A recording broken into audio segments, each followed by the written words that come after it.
चुनाव सुधार पर लोकसभा में 10 घंटे की बहस पूरी। अमित शाह बोले एसआईआर पर संसद में चर्चा नहीं हो सकती थी। विपक्ष ने चुनाव सुधार के बजाय एसआईआर पर चर्चा की। अमित शाह बोले एसआईआर पर कांग्रेस और उसके साथियों ने देश की जनता को गुमराह किया। चुनाव आयोग को मतदाता सूची बनाने और उसमें सुधार का अधिकार संविधान ने दिया। गृह मंत्री की विपक्ष को दो टूक, कहा बीजेपी कभी चर्चा से नहीं भागती। चुनाव आयोग सरकार के अंडर नहीं आता। चुनाव आयोग के लिए जब नियम बने तब बीजेपी नहीं थी।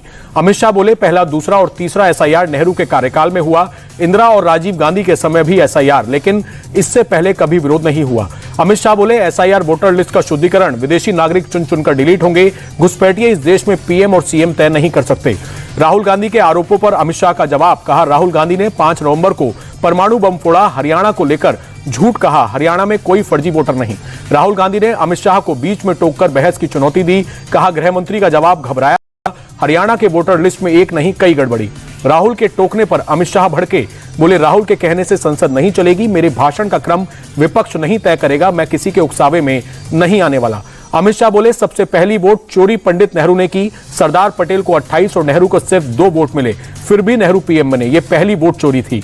अमित शाह बोले दूसरी वोट चोरी इंदिरा ने रायबरेली में की। हाईकोर्ट ने उनका चुनाव रद्द किया। नागरिक बनने से पहले सोनिया का मतदाता बनना तीसरी वोट चोरी। अमित शाह ने राहुल गांधी के नेतृत्व को कांग्रेस की हार का कारण बताया। कहा कांग्रेस की हार का कारण ईवीएम नहीं, पार्टी का नेतृत्व है। एक दिन कार्यकर्ता हिसाब जरूर मांगेंगे। अमित शाह बोले 2004 में पहली बार ईवीएम का इस्तेमाल हुआ। 2004 और 2009 में कांग्रेस जीती, तब ईवीएम सही थी। 2014 में बीजेपी के जीतते ही हल्ला शुरू हो गया। गृह मंत्री ने पीएम मोदी की तारीफ की। कहा उतनी मेहनत कोई नहीं कर सकता। मोदी जितनी मेहनत करने पर बीपी बढ़ जाता है। 2001 से एक भी दिन की छुट्टी नहीं ली।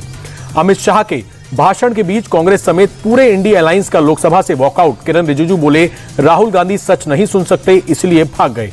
तृणमूल पर भी अमित शाह का हमला। कहा अगर टीएमसी घुसपैठियों को बचाएगी तो साफ हो जाएगी। ममता ने घुसपैठियों का साथ दिया तो बीजेपी की जीत तय। राहुल के आरएसएस वाले बयान पर अमित शाह का पलटवार। कहा देश का प्रधानमंत्री आरएसएस की विचारधारा वाला, देश की संस्कृति का झंडा बुलंद करना आरएसएस की विचारधारा। अमित शाह के भाषण पर राहुल गांधी का पलटवार। कहा हमने जो बिंदु रखे उस पर जवाब नहीं दिया। सभी दलों को पारदर्शी मतदाता सूची देने पर एक भी शब्द नहीं। प्रियंका गांधी बोली 1.5 घंटे तक अमित शाह ने सिर्फ वोट चोरी ना करने पर सफाई दी। अगर कोई निर्दोष है तो इतनी लंबी सफाई क्यों देगा। कांग्रेस सांसद गौरव गोगोई बोले पूरे भाषण में वो घुसपैठिए करते रहे। अगर देश में इतने समय से घुसपैठिए हैं तो इसका जवाब कौन देगा। बीजेपी सांसद कंगना रनौत का राहुल गांधी के बयान पर पलटवार। कहा मोदी जी ईवीएम नहीं, लोगों का दिल हैक करते हैं।